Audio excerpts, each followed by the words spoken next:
સુરત શહેરના રાંદેર વિસ્તારમાં નવી બંધાતી બિલ્ડિંગ પાસે પતરાના શેડમાં ધમધમતા જુગારધામ પર પોલીસે રેડ પાડીને ₹70 લાખથી વધુના મુદ્દામાલ સાથે 13 જુગારીઓને રંગે હાથ ઝડપી પાડ્યા. રાંદેર પોલીસ સ્ટેશનના બંને ઇન્સ્પેક્ટરના સૂચના અને માર્ગદર્શન હેઠળ રાંદેર પોલીસ સ્ટેશનના સર્વેલન્સ સ્ટાફના માણસો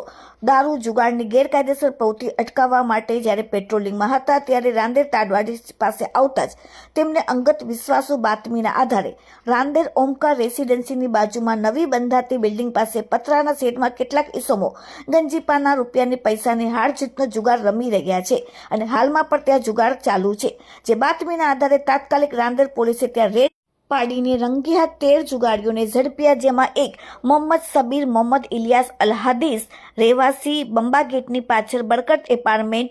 રાંદેર, 2 ગબ્બર શર્મા બેજા શર્મા હરિદર્શન સોસાયટી કામરેજ, 3 અહેમદ અબ્દુલ શેખ મદીના મસ્જિદની બાજુમાં Phulwadi Bhari Mata road Surat, 4 MD Afsar Abdul Mannar Razak Vateli society Madina મસ્જિદની બાજુમાં ફૂલવાડી ભરી માતા રોડ, 5 નઝર રઝા સાબુદ્દીન શેખ રહેવાસી Werribee Victoria Mora Bhagar Rander, 6 Tokir Raza Anhaul Haq Raza residency sugar road Sayan Olpad, 7 Mohammad Jamar Mohammad Sagiruddin રહેવાસી વેરીબી વિક્ટોરિયા મોરા ભાગર રાંદેર, 8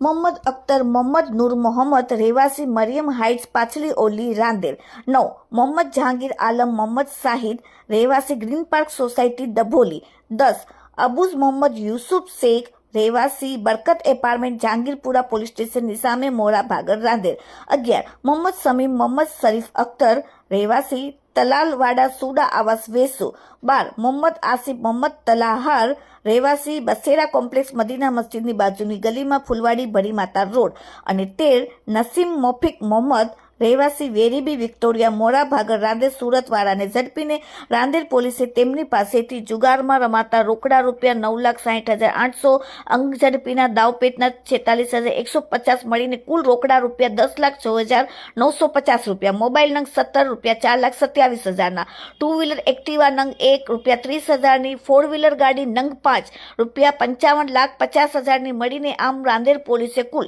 ₹70,13,950ની મતાનો મુદ્દામાલ સાથે